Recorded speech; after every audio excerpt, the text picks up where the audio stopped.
Hi, this is Kimberly. This is a synopsis and a critique of Chapter 15 of the book Letters from Christopher, Tragic Confessions of the Watts Family Murders by Sherilyn Cadle. This chapter is titled Two Texts with Shanann's Friends. I want to recap this chapter for you, but honestly, for the longest time, I didn't know what I just read. In fact, I read it several times trying to make sense of where the author was going with this. My God, it got on my freaking nerves. I couldn't discern where it was going, but I'm persistent and I figured it out. What I found out was that the author cherry-picked some stuff from Discovery and randomized it. Now that took a while and a lot of investigation, but I now generally grasp what she did and how I can form a few impressions to share with you. This chapter starts out talking about the Saturday night before the murders. Chris and Nikki went out on their hot and heavy last date, leaving the children with a sitter. If you'll remember, Nikki was preparing for said date by exploring the interwebs for ways to prepare for anal sex and double penetration. I'm not judging. The heart wants what the heart wants. Shanann, of course, was in Arizona, and according to this chapter, one of her friends called to talk to the babysitter. Did that really happen? I was not aware of this. But if so, if she did do this, what a nosy biddy. Did Shanann know about and allow this? But yeah, I found this in the Discovery. Quote, Cassie talked with the babysitter and learned that Chris was not home from the baseball game yet, end quote. That's very interesting. Did they go back to high school over the weekend in Arizona? The chapter starts, quote, on Saturday night in Arizona, as Shanann was with some of her friends and expressed her fear that Christopher was cheating on her, one of the friends called their house for Shanann and talked with the babysitter, and Christopher was not home from the baseball game yet, end quote. Oh my God, that was one long, confusing run-on sentence. But here we go with the unnamed friends. Allow me to label them for you. We have her friend, Shanann's friend, another friend, their friends, and one of them and one of the friends. So perhaps I was mistaken about them not having a name. Shanann and her unnamed friends on Saturday night all chose the topic of discussion to be Chris and Shanann's marriage. Her friends informed her that their opinions were that Chris was cheating on her. Shanann was highly suspicious of the $62 charge for dinner. And then this quote in the book. Quote, once back to her room, Shanann did talk with Christopher, but decided not to drill him about it, end quote. How does the author know this? How does she know what Shanann decided? It was a conversation no one was privy to except for Chris and Shanann. Now, if Christopher told you the conversation, then it needs to be indicated in the book. And there's this paragraph that makes no sense to me. I just haven't a clue. Quote, Shanann's friends told the FBI their gut told them Shanann and the girls were not alive because it was not possible given her pattern of life, end quote. What the hell is she talking about? I, of course, checked the Discovery. I did a search for pattern, and voila, I found it. It's not friends, plural, it is friend, Cassie. It is a summary of her interview with police. This is a quote from the investigator's notes in Discovery, quote, Cassie told me that her gut tells her that Shanann and the girls are not alive because it is not possible given their pattern of life that she knows, end quote. Referring, of course, to the day that Shanann and the girls seemingly disappeared. Why not say, this is Cassie's account of how the weekend went? Reading it in that context, it now makes sense. But reading a book shouldn't mean cross-referencing unless I'm in school doing a damn paper or I'm writing a thesis. Upon further investigation, I found that the author for the entire chapter lifted straight from the CBI summary. She didn't even make it flow conversationally, which is why I became suspicious and checked. To illustrate my point, the chapter read, quote, Shanann's friend said that Shanann was not the type of person to be able to hold her emotions in. She said that Shanann did not say there was any mention of her and Christopher separating before she left for Arizona. They agreed to counseling while she was in Arizona, end quote. Discovery says, quote, Cassie said that Shanann is not the type of person to be able to hold her emotions in. Cassie said that Shanann did not say there was any mention of her and Chris separating before she left for Arizona. They agreed to counseling while she was in Arizona. This is what the entire chapter is. So if you do not have the book, please reference the document called Chris Watts Redacted Final, page 560 onward for Cassie's interview with the CBI. Why pay for something when you can find it on the internet word for word free? So those that are ragging on me about give her a break, at least she tried, this is her first book, why didn't you write a book, blah, blah, blah. No, she didn't try. Any of us could have done this.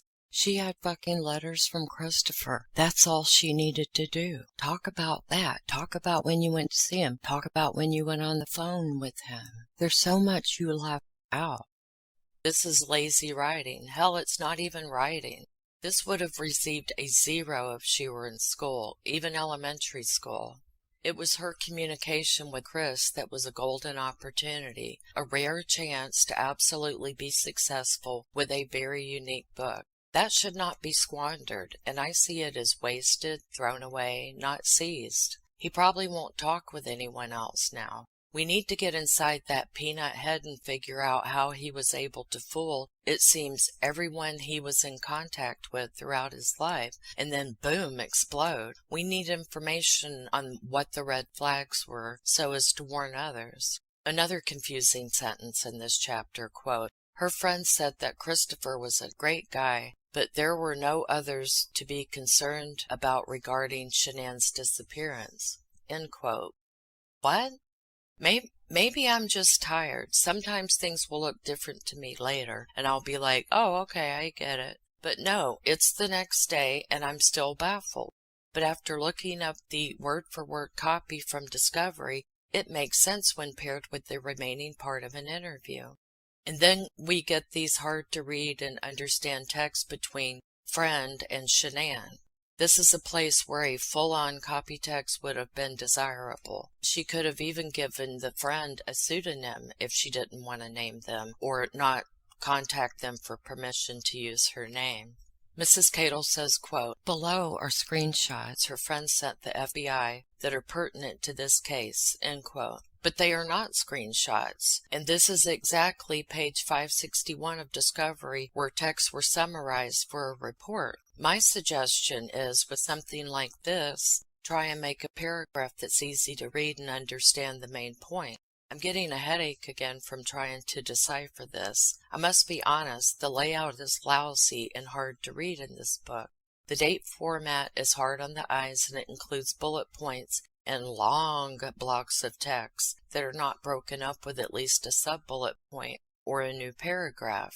I feel like I needed to use a ruler as a place marker so I didn't skip lines reading this. Some parts are word for word and others are generalizations. To be fair, this is how it is for the report inside the Discovery, but she did a full-on duplication without cleaning it up. This whole chapter is a whole bunch of page filler and apathetic writing, if you ask me. Again, she used the copy-paste function for this entire chapter.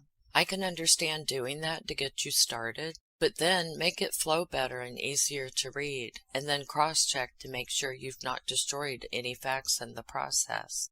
But the thing is, most don't want to read the Discovery. They want someone to do it for them and then present it in a tidier form, wrapped in pretty paper topped with a bow. I ran across this text from Shanann to Chris that Cadle included in the chapter. Quote, please take 5 minutes today to tell me how you were feeling. I love you, Christopher, more than you know. End quote. I almost tripped and fell running to the Discovery to compare this. No. This is how Shanann said it. Dear Meathead, you're a fucking piece of shit. Oh, excuse me, that was in my notes. She didn't say that. Quote, please take 5 minutes today to write me and tell me how you were feeling. I love you, Chris, more than you know, end quote. It's Chris, damn it. Don't misquote someone in a book. See, it's shit like this why I can't trust the author and have to keep checking up on her. In fact, when she's doing this weird thing with the text, she should stop alluding to him as Christopher when she makes reference to things Shanann supposedly said. And if you're going to quote someone, it has to be done with the exact spellings, shortening of words, all the nuances. Should I get a pen, mark it up with corrections, and send this book back to her? I still don't get why she calls him Christopher. In the 2 letters that she has included so far in the book, he signs off as Chris. It's fine if she wants to call him by his proper given name, but please don't say someone said Christopher when they didn't. Just because it's in the discovery doesn't mean you have to copy every last detail, such as, quote, "There is a do not disturb while driving text from Shanann to friend," end quote. That is not vital to the case or the book or the chapter. It's not even an interesting tidbit. But police have to document everything. This was extracted from their phones and transcribed for their report. The person doing this does not decide what is important or not. All you are doing is taking up space where something more vital could have been, such as correctly spelled words, punctuation, a new paragraph, etc. Summarizing means you can leave out insignificant stuff, but that means only if I can understand what your friggin' point is. There are bullet points several lines long, one that took up nearly an entire page. It's important to know that indentation can lead the eyes to the next line in writing. In a nutshell, yes, bullet points make for easy reading, but not if it's an entire page long with no break. The eyes need something to hold on to follow the text. Again, she was doing just exactly what was in the CBI report. No cleaning up.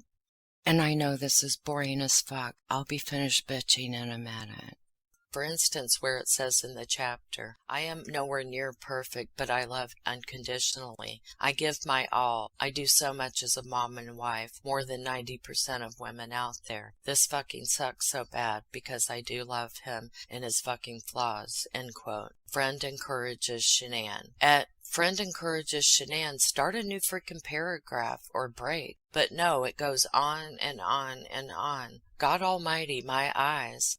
Just because a new paragraph or line was not in the report does not mean that you should not clean it up for your book. And also, stop it already with the weird text thing, where it goes half quote, half generalization. Pick one or the other and stay with it, please. The title of this chapter does not make sense in my opinion. The whole damn chapter really pissed me off. It's a waste of paper. Just get the PDF of Discovery and search for Cassie. I didn't even realize this at first. It was only after doing a comparison. If you were going to go off the Discovery, and yes, I understand that for reasons of obtaining facts and dates that you would do so, I would have done that too, had I chosen to take on a project of this magnitude. But these agents, detectives, and officers are not writing a book. They are doing a report of their findings. I'm not saying one should never refer to the Discovery findings when writing a true crime book. Of course you would. But the difference is Mrs. Cadle was actually able to converse with this Nimrod. That's what I came to this book for. Remember last chapter where Ronnie was bad-mouthing and calling Shanann names? Well, I found this little gem while I was matching the book to the Discovery. A short retort from Shanann in one of the Discovery reports. It says, quote, "Shanann says she would not change a thing and calls herself a saint for not telling his mom that she is a narcissist stupid bitch," end quote. And that will be the end of this video. I will pick up with chapter 16 in the next video. Much love and peace. Thank you for listening. You know, Shanann Watts, as we mentioned, lived in Moore County, still has relatives there. Her husband grew up in Cumberland County and graduated from Pine Forest High School. WRAL's Gilbert Bays is live at the school. He spoke with the principal and neighbors of the Watts family in Spring Lake. Gilbert. Catherine and David, I've been out on campus here at Pine Forest High School just about all day. The school's not in, but teachers are here, and everyone was asking me what I was doing. They thought it was some type of back-to-school story, but they were shocked to find out a former student has confessed to killing his pregnant wife and children in Colorado. 15 years ago, Christopher Watts graduated from Pine Forest High School in Fayetteville. His pictures in the yearbook show a young man with many interests, including a patriotic-themed page and automobiles. A neighbor who lived next door to his home in Spring Lake didn't want to go on camera, but said he loved fast muscle cars. Yeah, he had went to a NASCAR training thing, and he was trying to do that for a while. I don't know what, after that I lost touch with him. We all had that gut feeling, but I don't think anybody wanted to believe it because he don't seem like the kind of guy that would have done something like that. In an interview with our NBC affiliate in Colorado, Watts says he became alarmed when he sent a text to his wife Monday and she didn't respond. That was a little off. And then her friend Nicole showed up about a little after noon. I could see it on the doorbell camera. That's when I was just like, all right, something's not right. If she's not answering the door and she said the car was here, it's like, I gotta go home. But when you watch him interviewed, you can see that he's kind of distraught. There's other things processing in his mind that he's just not coming forth with. Investigators believe they found the bodies on property owned by Anadarko Petroleum, where Watts used to work. The company said, "We are heartbroken by this, and our thoughts and prayers are with the loved ones and friends of the Watts family. We will continue to support law enforcement in its investigation." Meanwhile, those who know the family join in that sentiment as everyone grieves the tragic loss of young lives. She lost almost 3 grandbabies. There's no way to empathize with that. That's where I'm at with it. I feel bad for her. I feel really bad. And, you know, everyone here is still shocked by the North Carolina connection to this terrible, tragic situation in Colorado. Deborah, at this point, no word if there's any special memorial that will be planned here in Cumberland County for the family. It's a heart-rending story touching people across the country from Colorado to North Carolina. Thank you for joining us. I'm Deborah Morgan. And I'm David Crabtree. A father, a husband, a man whom police say confessed to killing his family. It literally just stops you in your tracks, and the story is still unfolding. Cameras were not allowed as Chris Watts appeared in court for the first time since his arrest. Prosecutors said they believe the murders happened in their home. The judge denied bond. His next court appearance will be Tuesday morning, and more charges could still be filed. Authorities found Shanann Watts and her 2 daughters on the grounds of a petroleum drilling company where Watts worked. A company spokeswoman says Watts is no longer an employee and that the company is heartbroken. We have team coverage tonight as we try to reach some form of understanding. The police investigation continues at this hour in Colorado. Brian Mims is there, where a memorial to Shanann Watts and her daughters grows by the minute outside of their home. Gilbert Bays went to Cumberland County to learn more about Chris Watts in his high school years. We start with Amanda Lamb, live in Moore County, where the Watts recently spent a few weeks visiting family. Amanda talked to friends who shared some unexpected information. Amanda? Deborah, everyone who knew Shanann Watts in this town says she was a strong lady. She was diagnosed with lupus and fibromyalgia, but she did not let it get her down. She was a successful businesswoman. She sold a weight loss supplement, and she also put her family first. She was here in Aberdeen last week visiting family, and she was right here in this salon where her mother worked, visiting with friends. To people in Aberdeen, where Shanann Watts grew up, she was a bright light. Positive person. Like, she was so positive all the time. Like, she definitely enjoyed life. She loved her little girls more than life itself. Stacy Fowler went to Pinecrest High School with Watts and recently saw her on a visit home where she shared her pregnancy news. She was glowing. They were excited. She was definitely one of those people that when she walked in the room, it was just like sunshine. On the visit, Watts brought her husband, Chris, and her children to the hair salon where her mother, Sandy Honorati, works. Chris was very standoffish. He didn't really say anything. I said hi to him. He kept his head down. Online, Watts boasted about her love for her husband and posted happy photographs with him. Knowing Chris and how happy they always seemed, I just can't believe that he did it. She mentioned, about them having problems, the Shanann and Chris. But Watts' mother's co-workers say Honorati told them there was trouble in the marriage. And you said you thought they were going to separate? Oh, that was the plan. That was definitely the plan. This small community is reeling from news of the murders. You never think that somebody that you've met before it's gonna happen to them, and the kids too. It's just awful. And it's just heartbreaking and devastating for this to happen to such a good person and such cute, good girls. They had a whole life ahead of them that was just taken away unfairly. Now, we understand her mother is in Colorado. Her brother, Frankie Ruzick, is here in Aberdeen. He posted on Facebook, "My blood is boiling and the pain and anger and sadness I have in my heart. Nothing, absolutely nothing, would get in my way of taking his life like he did mine and my entire family. Breaking news to report now. We've just received some new documents in the Shanann Watts murder case. WRAL's Brad Johansson live now in the Live Center with what these documents reveal. Brad? All right, guys, I want to take you through this document. This was a document that was filed at 9:55 a.m., so that's Denver time, just before 1 o'clock in the afternoon for us, saying that the autopsy was about to begin in 20 minutes. So at 1:15, the autopsies of the 2 children were scheduled. This was a motion because defense counsel said that they had spoken to a DNA expert today. The DNA expert wanted to take swabs. This is a motion to compel pathologists to take throat swabs for DNA tests of the 2 children, a 4-year-old and a 3-year-old daughter, apparently of Chris and Shanann Watts. Well, this DNA test would give you an indication that they were looking to find out who the children were. In dealing with this, as you talk about the DNA tests, they say that in finding these 2 children, the remains were in a vat of oil for 4 days, but believing that these swabs taken from the neck and inside the throat would still be evident.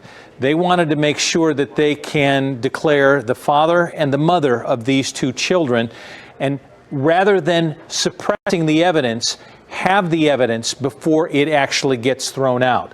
We'll continue to follow up on this, but right now, there's sadness in Colorado, sadness here in Carolina. Brian Mims has been in Colorado for the last 2 days and about to have a vigil down there in front of their houses. Brian?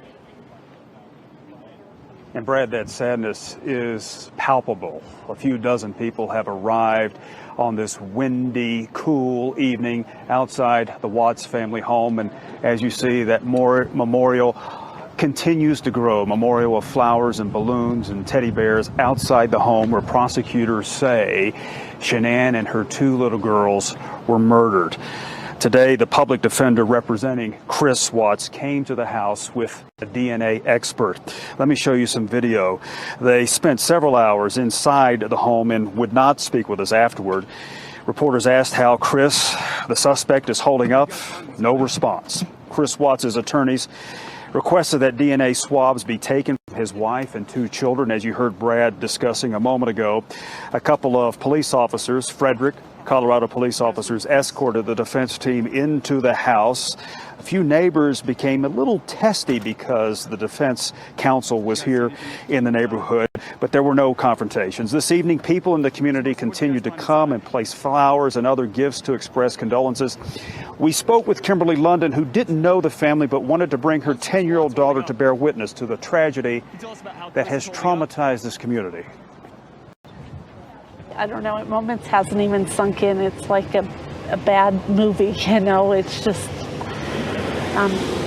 so sad. It's just really, I don't know, it's just touched our family in a way, I guess, because this is our community. This is where we came to live. And it just is a horrific thing, just absolutely horrific. Chris Watts was arrested Wednesday evening. Local media quote law enforcement sources saying he admitted to the killings. The bodies were found on property owned by the company Chris worked for, the oil company he worked for until he was arrested. The motive still unknown. And we will bring you back live to the scene here on Saratoga Trail, where, as you see, a large group of people has amassed across the street from the home. Some are bearing candles. They have come here to remember and to grieve together and to comfort one another. That memorial, that vigil, begins in about 20 minutes. We will share some of the images and emotions with you on our newscast at 11 on WRAL-TV. Catherine. Certain to be a very emotional night there, Brian Mims, live in Frederick, Colorado. Brian, thank you.